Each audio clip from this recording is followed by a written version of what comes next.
할렐루야. 지난주에 우리는 고린도 교회를 보면서 참 고린도 교회가 얼마나 많은 은사를 받고 참 그 능력이 많은 교회인가 하는 것을 보았습니다. 그래서 여기 오늘 우리가 계속해서 연이어서 이 사랑장 고린도전서 13장을 보면서 1절부터 3절까지는 정말 그 교회가 기적을 이루는 그러한 교회라는 것을 보여준 것입니다. 그래서 그들이 방언과 천사의 말을 하고 예언하는 능력이 있고 모든 비밀을 아는 지식이 있고 산을 옮길 만한 그러한 믿음이 있고 구제도 하고 자기 몸을 희생할 수 있는 그러한 놀라운 일들을 하는 그러한 교회였다는 것입니다. 그러니까 고린도 교회는 성령의 은사가 충만한 교회였습니다. 문제는 그런 은사를 가지고 섬겼지만은 그 안에 가장 중요한 사랑이 빠졌다는 것입니다. 우리가 성령의 열매로 섬기고 사랑과 은혜로 섬기고 또 십자가의 그 감격과 복음과 그 기쁨으로 섬길 때 비록 내가 가진 것 많이 없지만 비록 내가 하나님께 받은 은사 많이 없고 재주 많이 없지만은 내가 이러한 사랑으로 섬길 때 이러한 십자가의 그 감격과 이 복음의 기쁨으로 섬길 때 나는 더욱더 하나님께서 크게 놀랍게 나의 사역과 내 주위에 있는 사람들과 나의 삶을 변화시킬 줄 믿습니다. 지난주에 우리가 고린도 교회를 통해서 본 것은 근본적으로 두 가지입니다. 성령의 은사와 성령의 열매입니다. 둘 다 성령께서 주신 것입니다. 우리가 그 두 가지를 구분할 필요가 있어요. 왜냐하면 사람들이 많은 경우에 이것을 혼돈합니다. 이 성령의 은사는 한계가 있다고 했습니다. 왜냐하면 우리가 다 기적을 이루는 그러한 은사를 갖지 못합니다. 다 방언 못합니다. 다 능력 갖지 못합니다. 다 치유 못합니다. 우리가 한계가 있습니다. 그러나 성령의 열매는 한이 없습니다. 은혜가 한이 없듯이 우리가 모두가 다 이 성령의 열매를 소유해야 합니다. 이것이 우리의 목적이 되어야 하는 것입니다. 그래서 사랑과 희락과 화평과 오래 참음과 자비와 양성과 충성과 온유와 절제, 이 9가지의 열매는 사랑의 열매입니다. 겸손의 열매입니다. 기쁨의 열매입니다. 이 성령의 열매는 십자가에서부터 흘러나오는 그러한 감격의 열매입니다. 우리 모두가 이 열매를 정말 한이 없이 넘치게 소유할 수 있기를 예수 그리스도 이름으로 축원합니다. 우리가 아무리 성령의 은사와 능력이 많아도 이런 성령의 열매가 없으면 소용이 없습니다. 여러분, 그런 것을 뭐라 그랬죠? 사랑이 없이 이러한 모든 것을 하는 것은 울리는 구리와 괭과리 소리 같다 그랬습니다. 그러니까 아무 소용이 없다는 것입니다. 여러분, 성령의 은사는 무엇을 말해주고 있습니다. 무엇을 말하는 것, what을 말하는 것이고, 성령의 열매는 how를 말하는 것입니다. 어떻게 우리가 섬기는가. 그러니까 우리가 무엇을 가지고 하나님을 섬기는가, 몸된 교회를 섬기는가, 이 성령의 은사를 가지고 섬기지만은 또 이것을 어떻게 섬기는가. 그렇다면은 이 성령의 은사를 가지고 또 어떻게 섬기는가는 성령의 열매를 말하고 있는 것입니다. 참 이렇게 사랑과 희락과 화평이 넘치는 마음으로 오래 참음으로 겸손함으로 섬겨야 하는 것입니다. 그래서 우리 크리스찬들은 무엇으로 섬기는 것도 중요하지만 더 중요한 것은 우리가 어떻게 섬기는가. 이것이 더 중요합니다. 이것이 바로 우리의 신앙의 깊이를 말해주고 있습니다. 여러분은 나의 신앙의 컨디션을 한번 내가 평가할 때 무엇으로 봅니까? 무엇을 보고 그 사람은 신앙이 참 깊은 사람이다. 그렇게 여러분 말할 수 있습니까? 아니면 나 자신도 그렇게 여러분이 평가할 수 있겠습니까? 대부분 우리들은요, 신앙이 얼마나 그 사람이 깊은가 하는 것을, 내가 얼마나 하나님과 가까운 생활을 하는 것을 말해주는 게이지를 무엇으로 보고 있느냐면은 우리가 얼마큼 사역을 잘하느냐 이것을 보고, 그리고 우리가 얼마나 큰 은사를 가지고 있는가, 내가 얼마나 성경을 많이 알고 있고, 내가 얼마나 교회를 위해서 많이 섬기고 있고, 얼마나 많은 사람들을 도와주고 있고, 내가 얼마나 많이 나의 자본을 가지고 어려운 사람들을 도와주고 있고, 또 헌금을 얼마나 많이 하고, 이런 것들을 보면서 우리는 우리의 신앙의 깊이를 평가하는 그러한 잘못을 우리는 하고 있습니다. 여러분, 물론 내가 내 사역으로 은사하는 거 좋은 것입니다. 그것이 나쁜 것이 아니죠. 내가 가지고 있는 주님께서 주신 은사를 가지고 섬기는 것 굉장히 중요합니다. 좋은 것입니다. 그러나 내가 얼마나 하나님과 가까운 관계를 소유하고 있는가를 이런 나의 실력과 나의 은사와 능력을 통해서 보고 있다면은 나는 엉뚱한 게이지를 보고 있다는 거예요. 그렇지 않습니다. 그것들이 나의 신앙을 깊이를 말해주지 않고 있습니다. 왠지 아십니까? 여러분, 예수님도요 가롯 유다에게 은사를 주셨어요. 병고침의 은사, 예언의 능력을 주셨습니다. 그렇다면은 내가 내 마음이 주님의 은혜로 바뀌지 않고도 이런 능력을 행할 수 있다는 것입니다. 더 나아가서는 여러분 생각을 해보세요. 사탄도 능력 많습니다. 큰 일을 행할 수 있습니다. 그럼 그렇게 한다고 신앙이 있다고 말할 수 있는 거 아니잖아요. 그렇다면 참 게이지는 무엇입니까? 내가 얼마나 내가 정말 능력을 가지고 은사를 가지고 내가 섬기느냐, 이것이 아니고요. 참 게이지는 무엇이냐면은 내가 얼마나 사랑이 넘치느냐, 내가 얼마나 사랑이 넘치는 사람, 내가 얼마나 인내를 하는 사람인지, 내가 얼마나 겸손한 사람인가, 내가 얼마나 따뜻하고 기쁨이 넘치고 주위 사람들에게 소망과 행복을 심어준 사람인가, 다른 사람이 나를 접근할 수 있는 그러한 사람인가, 나는 사랑 안에서 진리를 말할 수 있는 그러한 사람인가. 바로 이런 것들이 나의 신앙의 게이지가 되어야 됩니다. 다시 말해서 성령의 열매입니다. 성령의 열매를 보고 그 사람이 진짜인지 아닌지 볼 수 있다는 거예요. 여러분, 물론 사람들은 누구나 다 뭐 그 사람이 크리스찬이든지 아니든지 이러한 성품을 어느 정도는 가질 수 있습니다. 내가 크리스찬이 아니더라도 이런 좋은 인격을 갖춘 사람들이 있습니다. 꼭 크리스찬들만 사랑할 수 있다는 것은 아닙니다. 꼭 크리스찬들만 뭐 희생적이고 겸손한 사랑을 할 줄 아는 거 아닙니다. 이런 사랑을 할 수 있는 모든 힘은 하나님께서 모든 사람들에게 어떤 내면적으로 이 타고난 능력으로 주신 것 같아요. 그래서 모든 사람들도 이 사랑의 중요함을 압니다. 사랑의 소중함을 알아요. 그래서 사람들이 노래를 짓는다든가 무슨 음악을 만든다든가 아니면은 책을 쓴다든가 뭐 영화를 만든다든가 하면요, 그 주제를 보세요. 가만히 보면 다 사랑의 주제입니다. 그렇죠? 그래서 사람들도 참 이 사랑을 주고받는 것의 중요성을 다 압니다. 어떻게 보면은 우리 모두는 누구나 막론하고 사랑에 완전히 obsessed 되어 있습니다. 사랑에 완전히 집착되어 있어요. 어떤 문화나 민족이나 종교도 다 이 사랑을 해야 하는 의무를 알고 있습니다.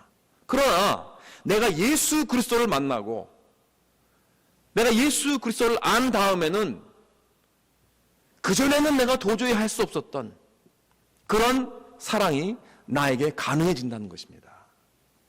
그전에는 내가 상상하지도 못했던 그러한 이 사랑의 퀄리티를 내가 소유할 수 있다는 것입니다. 그렇기 때문에 예수님께서 요한복음 13장에도 말씀하셨습니다. 새 계명을 너에게 주노니 그랬어요.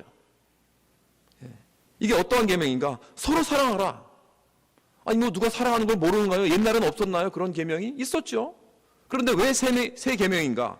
왜냐하면은 서로 사랑하라. 내가 너희를 사랑한 것 같이 서로 사랑하라 그랬어요. 그러니까 우리가 옛날에 그냥 알았던 그러한 예수 알기 전에 우리가 알았던 그러한 사랑, 우리가 꿈꾸던 사랑, 해왔던 사랑, 그거는 옛날식 사랑이고 새 계명을 주노니 이렇게 사랑하라. 어떻게? 내가 너희를 사랑한 것 같이 그렇게 너희도 사랑하라는 거예요. 이것이 새 계명입니다. 여러분, 다시 말해서 우리에게 새로운 사랑할 수 있는 능력을 주셨는데 그것은 오직 예수 그리스도의 사랑을 경험하고 체험하고 느끼고 알고 거기에 감격한 그런 사람만이 할 수 있는 이 새로운 사랑이라는 것입니다. 그래서 오늘 아침 이 새로운 사랑이 어떤 것인지 이제 그 다음 부분의 본문을 통해서 한번 보겠습니다. 4절부터 7절까지. 사랑은 오래 참고 사랑은 온유하며 시기하지 아니하며 사랑은 자랑하지 아니하며 교만하지 아니하며 무례히 행하지 아니하며 자기의 유익을 구하지 아니하며 성내지 아니하며 악한 것을 생각하지 아니하며 불의를 기뻐하지 아니하며 진리와 함께 기뻐하고 모든 것을 참으며 모든 것을 믿으며 모든 것을 바라며 모든 것을 견디느니라. 이 놀라운 사랑의 메시지를 우리가 보면서 이것은 세상적인 어떤 능력 가지고 사랑 가지고 할 수 없다는 것입니다. 이것은 예수님의 그 사랑을 경험하고 만나기 전에는 불가능한 사랑입니다. 여기서 이 사랑을요, 두 가지 관계를 말해주고 있는데, 나와 내 자신의 관계와 나와 다른 사람과의 관계, 그걸 이렇게 두 가지로 분리할 수 있습니다. 다시 말해서 내가 다른 사람을 어떻게 보는가는 내 자신을 어떻게 보는가가 거기에 달려 있다는 거예요. 여기서 사랑은 오래 참는다고 했습니다. 그리고 온유하다고 했어요. 온유하다는 말은 그 영어로 kind라고 했습니다. Love is kind. 그러니까 친절하단 말이죠. 이 두 가지 성품은 긍정적인 이러한 성품인데, 이 사랑을 종합적으로 말해주고 있는 것입니다. 나와 다른 사람과의 관계를 말하고 있죠. 그리고 나머지는 이 부정적인 성품입니다. 뭐 이거 하지 말고 저거 하지 말아야 되니까, 그러니까 이런 네게티브한 이 퀄리티, 시기하고 자랑하고 교만하고 무례행하고 자기의 유혹을 구하고 성냄과 그 악한 것을 생각하고 불의를 기뻐하는 것, 이런 것들은 내면적인 어떤 성품입니다. 나와 내 자신과의 관계예요. 이 두 가지가 연결이 되어 있다는 것입니다. 내가 다른 사람들의 관계가 온전해지려면은 내가 먼저 내 자신과의 관계가 온전해져야 합니다. 여기서 바울은 고린도 교인에게 이렇게 말하는 거예요. 당신들은 나보다 더 많이 은사를 가졌거나 나보다 더 높은 위치에 있는 사람들을 어떻게 봅니까? 그 사람들을 질투하고 시기합니까? 아니면 나보다 덜 은사를 받은 사람들하고 나보다 어떤 위치적으로 아래에 있는 사람들에게 어떻게 그 사람들을 대하고 있습니까? 그 사람들을 무례히 행하고 교만하게 대하고 자랑하는 그러한 자세를 가지고 있나요? 그러니까 내가 내 자신을 어떻게 보고 나에게 어떠한 자세가 있는가, 내가 내 자신과의 관계가 어떠한가가 바로 내가 다른 사람을 어떻게 보고 있는가, 어떻게 취급하고 있는가, 다른 사람을, 이것을 말해주고 있다는 것입니다. 이거 직접적인 연관이 있다는 거예요. 그래서 예수님은 내 이웃을 내 몸과 같이 사랑하라고 하신 것입니다. 다시 말해서 나와 내 자신, 내 몸과의 그 관계는 내가 다른 사람을 사랑하는 것과 직접적인 연관이 있다는 것입니다. 그렇다면 우리가 예수 믿기 전에 다른 사람들과 어떠한 관계를 가지고 있었나요? 이걸 말해주고 있어요. 여기서 우리는 시기하고 내 자랑만 하고 교만하고 무례히 행하고 툭하면 성내고 악한 것을 생각하고 불의를 좋아하는 것을 일삼아하는 그러한 관계 속에서 우리는 다른 사람과 이 관계를 맺었습니다. 그런데 그 중에서 여기 보면 5절을 한번 집중적으로 보면은 자기의 유익을 구하는 것, 아마 이것이 가장 잘 나와 내 자신의 관계를 말해주고 있다고 생각합니다. 이것은 문자적으로 내가 내 것을 찾는다는 의미입니다. 내가 내 힘으로, 내 능력으로 내가 내 것을 찾고 얻고 챙긴다는 거예요. 다른 사람 도움 없이 내가 내 것을 취득한다는 것입니다. 아주 독립적으로, independently 내가 내 것을 챙긴다는 것입니다. 그러니까 이런 자세는 사랑과 정반대라는 것이죠. 우리도 우리 자녀들 키우다 보면 자라면서 자기가 이제 아이들이 자라면서 그게 뭐예요? 자기 독립적으로 내가 뭔가 내 자신을 한번 해보겠다 하는 거 아닙니까? 자기가 혼자 챙겨 먹고 자기가 혼자 화장실 가고 자기가 혼자 들어가서 자고, 그런 모습 속에서 점점 자기가 독립적으로 엄마 아빠의 품에서 떠나서 독립적으로 행동하겠다는 거예요. 그러면서 이제 사춘기가 되면서 부모에게 이제 반항하는 어떤 그러한 자세가 나오면서 완전히 이제는 부모를 의지하지 않으려고 노력을 해요. 안간힘 쓰죠. 왜냐하면 내가 부모를 의지한다 하는 것은 내가 부모 말을 들어야 되니까. 그 부모님 말 듣기 싫거든요. 그러니까 됐은 대로 내 마음대로 하려고 그러는 겁니다. 그러니까 정 필요하면 옵니다. 정 필요하면. 그래서 우리 아이들도 벌써 그 막내가 대학교 올라갔는데 그렇게 그냥 전화도 안 하고 그러더니 어쩌다 전화하면요 반갑죠. 기특하고. 그러다 한편으로는 괘씸한 거예요. 이 꼭 뭐가 필요할 때만 이 전화하는구나 이놈이. 뭔가 더 필요한가 보다. 그러니까 자기도 이제 전화하면서 뭐 해달라고 전화하기는 좀 찝찝하니까 그냥 이 말 저 말 얘기합니다. 늘어놓죠. 그러다가 alright, what do you need? What do you need? Tell me. 그러죠. 말하라고 합니다. 자식은 다 그렇습니다. 근데 여러분 참 우리가 그것이 우리의 인간적인 그런 모습 같아요. 인간의 심리 같습니다. 내가 누구에게 도움을 받는다는 것은 내 자유를 잃어버린다고 생각을 해요. 내가 다른 사람에게 의지해야 한다고 생각을 합니다. 그러니까 그게 싫은 거예요. 그래서 사람들은 은혜를 보고도 은혜를 알고도 그것을 싫어합니다. 원치 않습니다. 왜냐하면 은혜를 내가 받고 나면은 나는 도움이 필요한 그러한 위치에 있다는 것을 인정하는 것이기 때문에, 그리고 내가 그 사람에게 고맙게 여겨야 되고 또 내가 그 사람에게 의무가 생기게 되는 것입니다. 그래서 싫은 거예요. 그래서 절대 그 은혜를 안 받기 원하는 사람들이 많아요. 그래서 내가 내 것을 챙기겠다는 것입니다. 이것이 바로 죄의 본질입니다. 내가 하나님이 필요하다는 것도, 하나님이 정말 내가 필요한 분이라는 건 내가 알면서도 원치 않아요. 왜냐하면 내가 그렇다면은 하나님의 도움을 받게 되면은 나는 그 밑에 들어가야 되니까. 마치 어린아이가 자라면서 부모가 필요한 것 그 자체가 싫은 것처럼. 그러니까 내 인생에 필요한 것들 내가 챙기겠다. 내가 알아서 하겠다. 아무 도움이 필요 없다.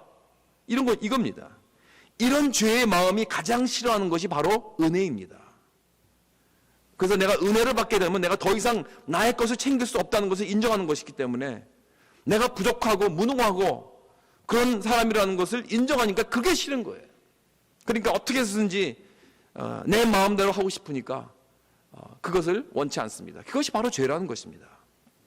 제가 신학교 다닐 때 양로원 사역을 좀 개인적으로 했었습니다. 그런데 거기서 어떠한 그 주로 이제 노인들만 계셨는데, 거기에 좀 약간 젊으신 분이 한 분 계시더라고요. 다른 분들보다 한 50대 정도 되신 남자분 같아요. 그분이 휠체어를 타고 계셨는데 완전히 그 반을 잘 못 씁니다. 풍을 맞아서. 근데 이분은 보기만 하면은 그냥 울기만 하세요. 그렇게 우는데 눈물은 안 나요. 그냥 울기만 해요. 눈물은 없는데. 그래서 왜 그런가 했더니 아마 너무 많이 울어서 이젠 눈물이 바닥에 났지 않았나, 그런 생각이 들더라고요. 그분의 이야기를 가만히 들어보면은 한국에서 정말 한때는 떵떵거리면서 살았던 분입니다. 예? 그 군대 장교 생활을 했고 좋은 집안 출신이어서 돈도 많고 정말 천하에 부러울 걸 없던, 누구에게 도움이 필요 없던 그러한 사람이었습니다. 미국에 와서도 열심히 일하고 정말 자기가 최고의 모양 하면서 열심히 일하고 자기 주먹 하나 믿고 살았다고 합니다. 그런데 이렇게 건강을 잃게 되니까 가족도 다 파탄이 나고 친구들도 다 가버리고 인생 처음으로 자기 처신이 너무나 처참하게 돼서 이제는 살 소망이 없다고 그러면서 계속 우는 거예요. 정말 딱하게 보였습니다. 정말 좌절과 실망과 실패를 막 맛보는 그러한 사람이었습니다. 그야말로 더 이상 자기가 자기 자신을 챙길 수 없는 그러한 신사가 되었다는 것입니다. 그래서 전 그분에게 만날 때마다 계속 복음의 메시지, 소망의 메시지를 전했습니다. 그리고 결국 그는 자기 자신의 그 연약한 모습을 통해서 나는 이제 도저히 나는 할 수 없는 그런 hopeless한 그런 존재구나.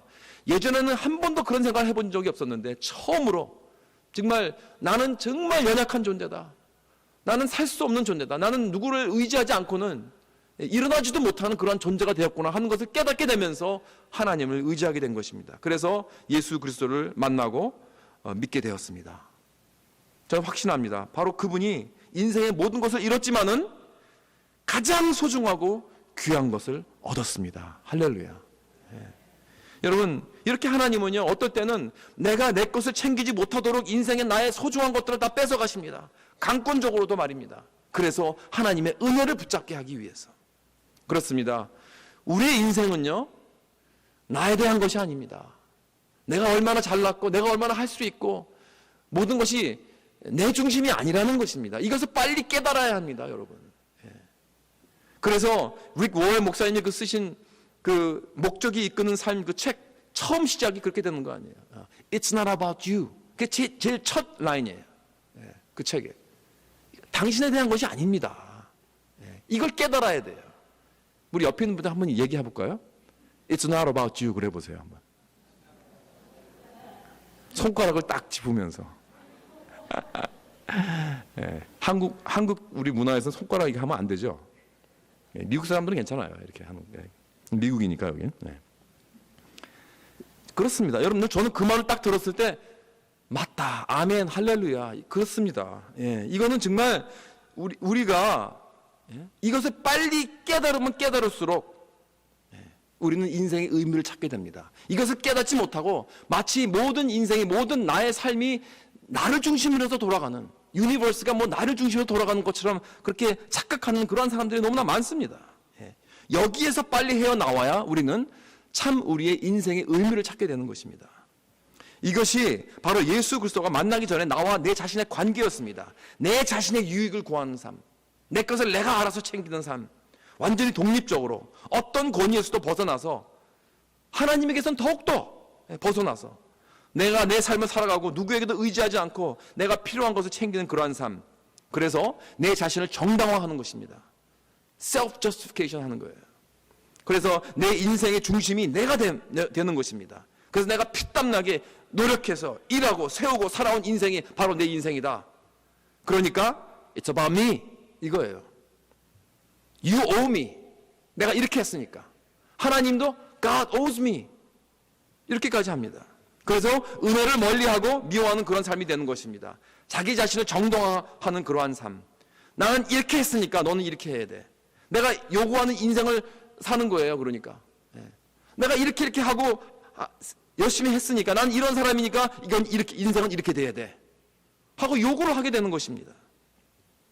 혹시 여러분들 그런 마음 갖고 계신 분 없으십니까? 혹시라도. 그래서 잘 모르겠죠. 내가 지금 그런 사람인가? 내가 지금 정당화하는 그런 마음을 가지고 사는 사람인가? 어떻게 알 수 있을까요?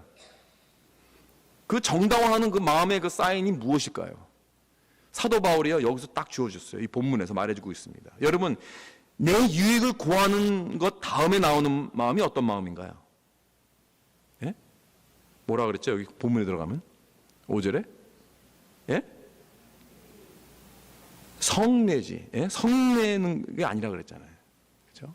다시 말해서 이거 두 가지 같이 가는 것입니다. 예? 이 두 가지가 항상 같이 가는 거예요. 바울이 이것이 바로 신호라는 것입니다. 이것이 나의 마음의 게이지예요.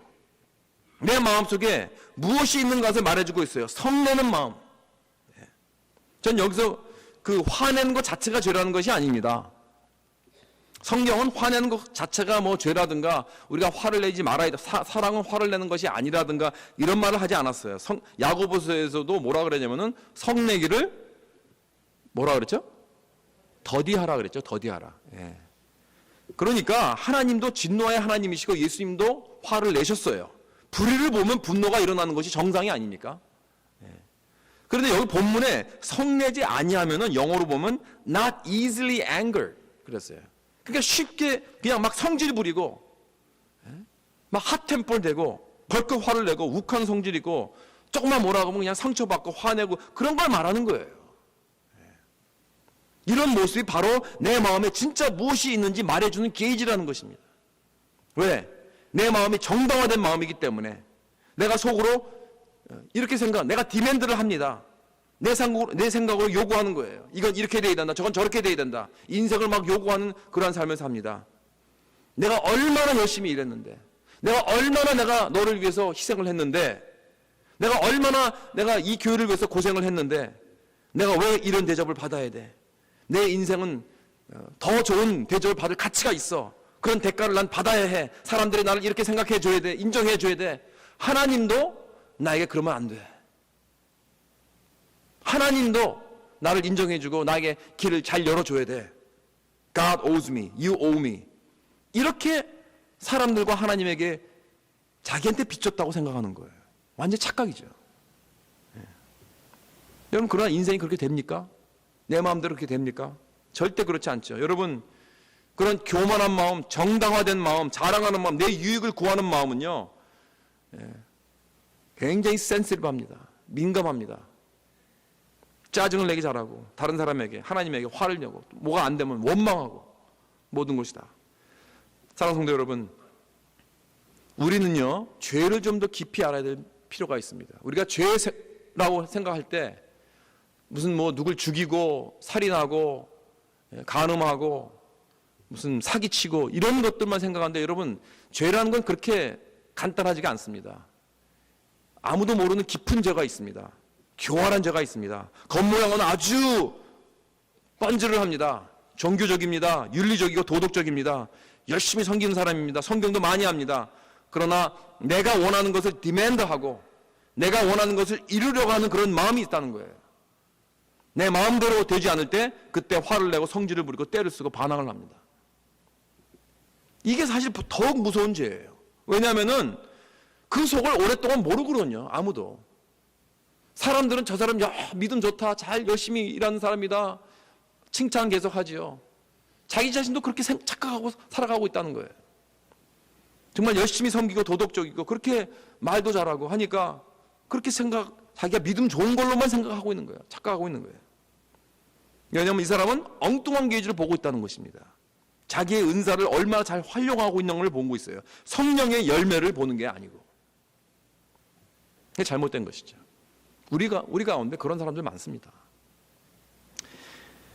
여러분들 그 아마데우스라는 그 영화 혹시 보신 분들 기억하실지 모르겠습니다. 그 영화에 그 살리에리라는 그 유명한 작곡가가 등장을 합니다.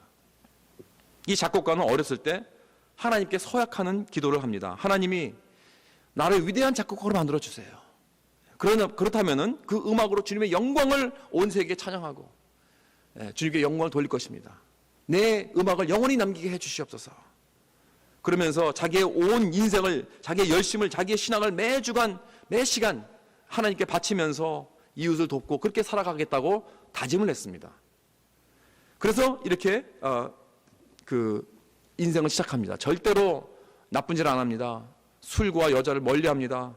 음악으로만 살아가려고 합니다. 그리고 남을 돕기도 잘합니다. 열심히 공부합니다. 그래서 처음에는 성공을 합니다. 유명해집니다. 그래서 살리에리는 하나님이 정말 자기에게 이렇게 소원을 들어주신 줄 알았어요. 그런데 그때 모차르트가 탁 등장을 합니다. 이 모차르트의 음악 실력은요, 이 살리에리하고 비교하면 상대가 안 됩니다. 완전히 천재적인 그러한 그 음악 실력이라는 걸 그 살리에리는 보고 깨달았습니다. 그 아마데우스라는 그 모차르트의 이름도 하나님의 사랑이라는 뜻입니다. 그런데 그 모차르트의 삶을 보니까 너무나 형편없습니다. 완전히 이거는 정말 더럽고 뭐 여자들 막 좋아하고 술 즐기고 방탕하고 풍기문란하고 그런 삶이에요. 반면에 살리에리는 아주 올바르고 도덕적이고 고상하고 열심히 일하고 하나님을 섬기는 그런 자였습니다. 그런데 모차르트를 볼 때 정말 이해가 안 되는 거예요. 저렇게 저질스러운 인생이 어떻게 하나님께서 저런 놀라운 음악의 그 재질을 축복해 주셨다는 거예요. 나같이 착실한 사람한테 줘야지. 이거는 안 된다. 이거 뭐가 잘못됐다. 자기를 정당화하는 그런 마음이죠. 그렇죠? 그래서 나는 하나님을 위해서 이렇게 열심히 섬기고 다 희생하면서 하는데 저 사람한테 내가 원하는 걸 주셨다니 이건 있을 수 없다.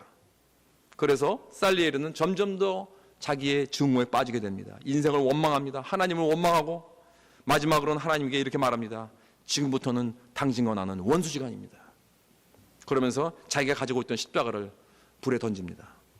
그리고 살리에리는 그 순간부터 이 모차르트의 삶과 그 곡을 다 파괴하는 그 목적으로 인생을 살아갑니다.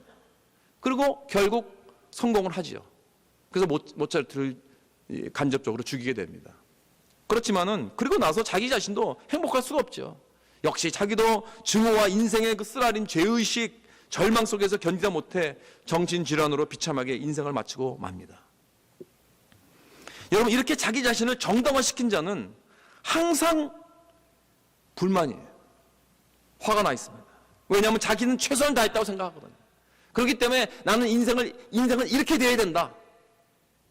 이렇게 생각하거든요. 나는 선한 사람이고 내가 이 교회를 위해서 얼마나 열심히 봉사했고 내가 얼마나 노력했고 최선을 다했는데 그러면서 요구한 사람이 되어버립니다. 사람들이 왜 나를 존경하지 못하나? 왜 나를 알아주지 못하느냐? 나에게 고맙게 여겨주길 요구합니다. 내 마음대로 해주길 요구합니다. 이렇게 자신을 정당화시킵니다. 그러면서 그 은혜를 모르는 사람이 되어버리는 거야. 자기도 모르게. 그러니까 결국 남는 것은 불평, 불만, 쓴뿌리, 그래서 센시티브하게 되고 원망하게 되고 누가 조금 뭐라 그래도 팍 상처받고 그런 사람이 되어버리는 것입니다. 그러나 반면에 은혜를 알고 겸손한 자는 내 삶에 뭐가 잘못되어 가고 있다고 해도 내 기대대로 되어 있지 않다고 해도 나는 감사한 거예요. 왜? 하나님이 나 같은 이 실패자를, 나같이 형편없는 자를 무조건적으로 사랑해 주셨으니까. 내가 오늘 즐기고 있는 이 모든 것, 내가 누리고 있는 이 모든 축복들, 그건 전부가 다 하나님의 은혜라고 생각하는 것입니다. 남이 나를 알아주지 않아도 괜찮아요. 남이 나를 인정해 주지 않아도 괜찮습니다. 남이 나를 고맙게 여기지 않아도 괜찮아. 왜? 하나님께서 인정해 주셨으니까. 하나님께서 감사하게 여기니까. 하나님께서 나를 받아주셨으니까. 나 같은 자도 받아주셨으니 얼마나 감사합니까? 그리고 그 마음은 항상 평안이 넘치는 것이죠. 샬롬을 누리고 있는 거예요. 그러니까 내가 정말 다른 사람도, 나를 해꾸지하고 한 그런 사람도, 나에게 잘못한 사람도 내가 너그럽게 용서할 수 있는 것입니다. 받아줄 수 있는 거예요. 왜? 하나님도 나 같은 자를 받아주셨는데. 사랑하는 성도 여러분, 내 자신을 정당화시키는 그러한 사람이 되지 말고 하나님의 사랑을 받고 그 은혜를 알고 감사가 넘치는 그러한 저와 여러분 되시길 주님의 이름으로 축원합니다. 그래야 우리 마음에 평안이 넘치게 되는 것입니다. 자, 그럼 마지막으로 나와 내 자신의 관계가 이렇게 형성이 된다면은, 그러면은 난 어떻게 하면은 다른 사람과 새로운 관계를 맺어 나갈 수 있나요? 7절에 나와 있죠. 7절을 한번 보시기 바랍니다. 7절 우리 다 같이 시작. 모든 것을 참으며 모든 것을 믿으며 모든 것을 바라며 모든 것을 견디느니라. 아멘. 여러분 아멘 하시지만 이거 하실 수 있으세요? 이거 가능합니까? 야, 이거 완전히, 이거 보면은 고개가 푹 떨궈집니다, 전 솔직히. 예? 이 사랑의 극치입니다, 이게. 예. 여러분, 오래 참는 것은요, 힘들지만 할 수 있어요. 온유하고 친절하게 하는 것, 남에게. 우리가 힘들지만은 불가능한 건 아닙니다. 예? 성령께서 우리와 함께 하시면은, 우리가 할 수 있습니다. 4절, 5절, 6절에 나오는 이 사랑의 모습들은요, 우리가 어느 정도 삶에 적용할 수 있으면 살 수 있습니다. 그러나 여기 7절에 나오는 이 모습은요, This is impossible. 우리가 어떻게 모든 것을 참으며 모든 것을 믿으며 모든 것을 바라며 모든 것을 견딜 수가 있냐, 이거 어떻게 해요, 우리같이 부족한 사람들이. 지금 사도 바울은 이것을 썼을 때 지금 누구를 주목하고 썼을까요? 누구를 생각하고 이것을 썼을까요? 지금 어떤 사랑을 지금 포인트하고 있는 것입니까? 정말 모든 것을 참는 사랑, 모든 것을 지나서 모든 것을 믿고 끝까지 바라고 견디는 사랑. 그 다음에 8절에 넘어가면 뭐라 그러냐면은 떨어지지 않는 사랑, love that never fails. 이러한 사랑은 누구의 사랑을 말하고 있는 것입니까? 지금 예수 그리스도. 그렇습니다. 예수 그리스도의 사랑입니다. 더욱 구체적으로 어디서 이러한 사랑을 나타내시냐면 십자가에서 예수님께서 나의 하나님 왜 나를 버리셨나이까. 십자가에서 하나님이 자기 독생자 예수 그리스도를 버리시고 우리를 향한 모든 진로를 전부 다 아들에게 다 부어 넣으시고 우리를 위해서 대신해서 모든 형벌을 다 아들 독생자 예수 그리스도에게 내리시고 버리셨을 때, 그때 하나님께서 우리를 위한 그 하나님의 사랑을 나타내셨습니다. 여러분, 왜 예수님께서 버림을 받으셨습니까? 나를 위한 사랑입니다. 예? 그렇기 때문에 예수님께서 모든 걸 다 견디신 것입니다. 사랑하는 성도 여러분, 여러분 하나님을 생각할 때 무엇이 나를 감격하게 하고 그 은혜를 붙잡고 겸손하게 합니까? 무엇이 내 마음에 그 가득한 그 나의 그 자랑과 그 교만과 시기와 나만의 그 유익함을 구하는 그러한 마음을 다 쳐부시고 오직 나로 하여금 하나님의 사랑만을 붙잡게 하는 그 사랑이 무엇입니까? 어떤 부분에서 여러분 어떤 하나님의 그 부분을 생각할 때 그러한 생각이 납니까? 여러분 하나님의 위대하심입니까? 그 크고 놀라우신 위대하심, 전지전능하신 그것을 보고 여러분 그렇게 생각되십니까? 여러분 마귀도요 하나님의 위대하심을 보고 떨었다고 했습니다. 그런데 도움되지 않았습니다. 여러분 성경 말씀입니까?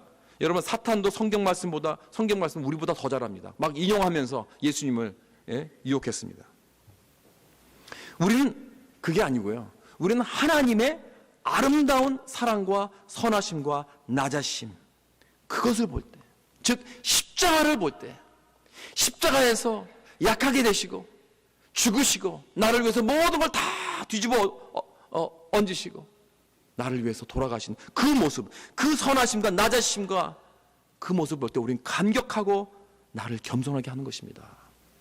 나를 회개케 하는 것은 하나님의 인자하심, 사탄은 성경을 인용할 수 있도록 별 기적을 다 행할 수 있습니다. 능력을 많이 받았습니다. 그러나 사랑을 하지도 못하고 사랑을 보고도 깨닫지도 못합니다. 레코그나이즈 하지도 못해요. 우리를 사랑의 사람으로 만들 수 있는 것은 오직 나를 위한 그리스도의 아름다운 그 사랑을 보고 느끼고 체험하고 감격하는 것인 줄 믿으시기 바랍니다. 그렇기 때문에 우리가 감격을 해야 됩니다. 십자가에 감격이 있어야 돼요. 이 소렌 키르케고르라는 그 실존주의 철학자가 그 예수님께서 이 땅에 오신 것을 동화로 이야기했습니다. 사랑에 빠진 왕이 있었습니다.